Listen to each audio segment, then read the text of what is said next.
Israel को 10,000 नए सैनिकों की जरूरत है। ये डिमांड वहां के रक्षा मंत्री ने रखी। नेतन्याहू को गाजा से ऐसी खबर मिली है जिसके बाद इजरायली सेना का पूरा ढांचा हिल सा गया। अगले 24 घंटे इजराइल के लिए बेहद अहम।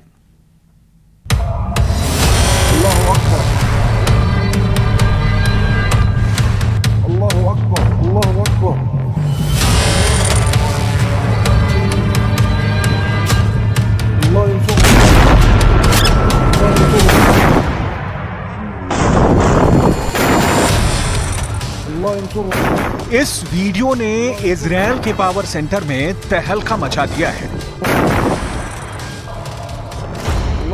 इस वीडियो ने नेतन्याहू की फौज में नया डर पैदा कर दिया है, क्योंकि जो धमाका है उसमें ना सिर्फ इजरायल का टैंक फट रहा है बल्कि इजरायली सेना की ताकत वाली छवि भी चकनाचूर हो रही है। अब हुआ क्या, बहुत गौर से देखिए, क्योंकि इस वीडियो ने इजरायली सेना की चूलें हिला दी। दो लोग भागते हुए इजरायल के मरकाबा टैंक की तरफ बढ़ते हैं और जल्दी से उसके दाईं तरफ कुछ फिट करके अलग अलग दिशा में भाग जाते हैं। चंद सेकंड बाद होता है बड़ा धमाका।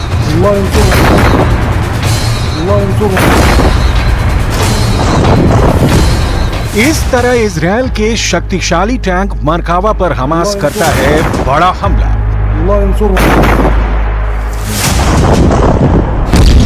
हमास के दूसरे वीडियो में स्नाइपर अटैक होता है। टारगेट पर मरकाबा टैंक में बैठा इजरायली कमांडर है। स्नाइपर गोली चलाता है और फिर काम तमाम हो जाता है।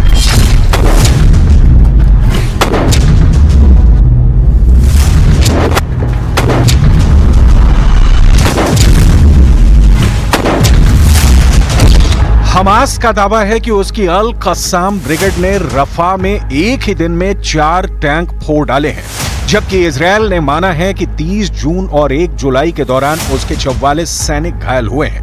गाजा से आ रही रिपोर्ट बता रही है कि इजरायल के अब तक 670 सैनिक मारे जा चुके हैं। 664 तो खुद इजरायल मान रहा है। वहीं इजरायल के करीब 4000 सैनिक घायल हुए हैं।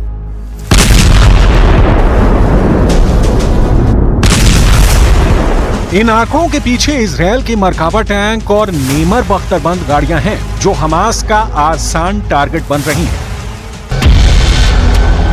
कुल मिलाकर इजरायली बख्तरबंद वाली ब्रिगेड इस वक्त दहशत में है। मरकाबा टैंक और नीमर बख्तरबंद गाड़ियों का गाजा के अंदरूनी इलाकों में टहलना आसान नहीं रहा है। इजरायल को डराने वाली खबरें पश्चिमी देशों से मिल रही हैं। अमेरिका की रिपोर्ट बता रही है कि हमास के आगे इजरायल फेल हो गया है और अगर उसे गाजा में हमास को खत्म करना है तो अगले 3 साल तक उसे इसी तरह बमबारी करनी पड़ेगी। इस बात ने नेतन्याहू को बुरी तरह से फंसा दिया है। लेकिन नेतन्याहू के जनरल ने दावा किया है कि इजरायल की सेना ने हमास की कमर तोड़कर रख दी है। हमास पर आई एक रिपोर्ट ने इजरायल को डरा दिया है। हमास की ताकत कितनी बची है, इस रिपोर्ट ने नेतन्याहू को परेशान कर दिया है। अमेरिका का मीडिया बता रहा है कि हमास फिर जिंदा हो चुका है। एक रिपोर्ट छापी है जिसमें अमेरिकी खुफिया एजेंसियों के हवाले से मिली जानकारी पर बताया गया है कि 9 महीने के युद्ध में इजरायल अब तक हमास के सिर्फ 30% लड़ाके ही मार पाया है।